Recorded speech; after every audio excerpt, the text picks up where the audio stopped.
Well, obviously, anytime you can get a win, which is hard to do in this league, I'm excited about it. And I think the manner in which we got the result tonight was probably the most pleasing because I thought aesthetically we played some really good football, and I thought it was attractive and entertaining and a lot of goals. And I thought we could have had a few more as well. So, and I think the other side of it that I'm pleased with is we've come through this stretch of so many games in a short window of time.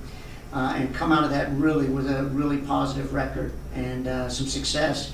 And so I'm really proud of the effort the girls put in because it's not an easy task that they just completed. What about the connections between forwards? It just seems like they were all involved in almost all the goals. How did you see that? Well, I thought the key to that, and I thought Janine was really good up front. Kay obviously is Kay as she's been in the latter part of the season, fantastic.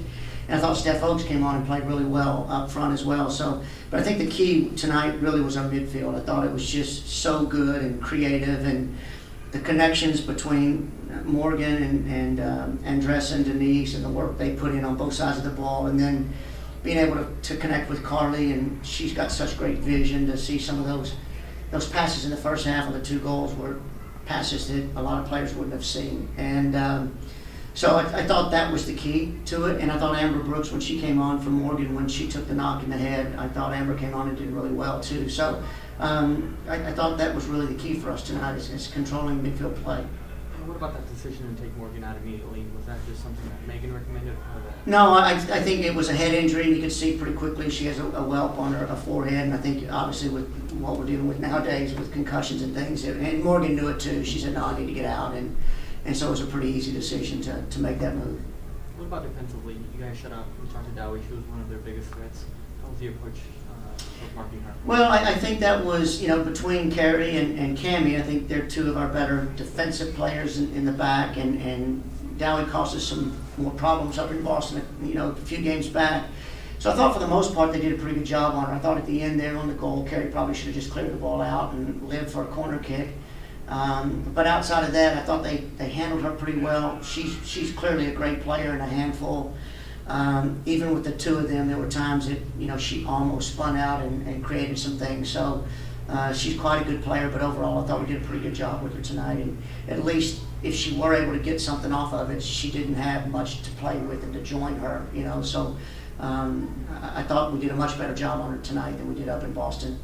So what's your message to the team now that they've completed about 5 games in 2 weeks and they have this 2-week period to kind of rest up for that Seattle game? Yeah, I think it's, it was a tough stretch for us, and I think Boston was in the same boat. We were talking before the game, and Matt and I, their coach, and we both had the kind of same stretch and the same schedule and hitting the road, and, it's just not an easy thing to do in this league, and to travel from East Coast to West Coast and back home in between and pick up a couple of midweek games. So I'm really, really, like I said earlier, proud of the team, the way they've come through it, because it's not an easy thing to do. I was a little worried today coming home. I think I told you guys this week that I wasn't worried about the effort. I was just worried what we had left in the tank.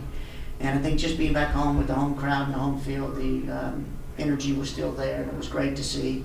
And hopefully we can take a few days off now, which we will, and we'll get back at it on Thursday and give them a few well-deserved days off from being on the road so much, and then it'll give us that time and next week to get ready for a very good Seattle team coming in here on the last game. Any questions? It's been 21 goals in the last 8 games. Can you describe kind of how fun this is compared to the previous 6 games? Well, I wish we'd have bagged a few of those in that 6-game stretch, and we'd be completely having a different conversation right now about the season. But it's it's part of our growth. Again, I would say it's we're a young team and still trying to get the pieces together, and I think having Carly back is a big difference than the first part of the season when we didn't have her because of her injury, and I think that's really given us the confidence with our team, and you can see the difference that she can make. So I think that's the key. I think it's having that midfield together and a little bit of time together, and then the addition, I think, of having Carly in that midfield as well. It's allowed us to tactically do some things with Kay and Janine up front. That's very unorthodox, playing those players wide and not always playing with a striker up in the middle of the park, and it can create some problems for teams, having to deal with it. And so I felt like That's been a big key for us. So hopefully the goals keep coming. You know, I would still like to get the clean sheet. I still was disappointed we gave the goal up. But having said it, we didn't panic, and it wasn't 15 minutes of them pressuring us and trying to tie the game. We responded really quickly and getting the third and then the fourth goal. So I was proud of at least the response after the way we gave that one up at the end.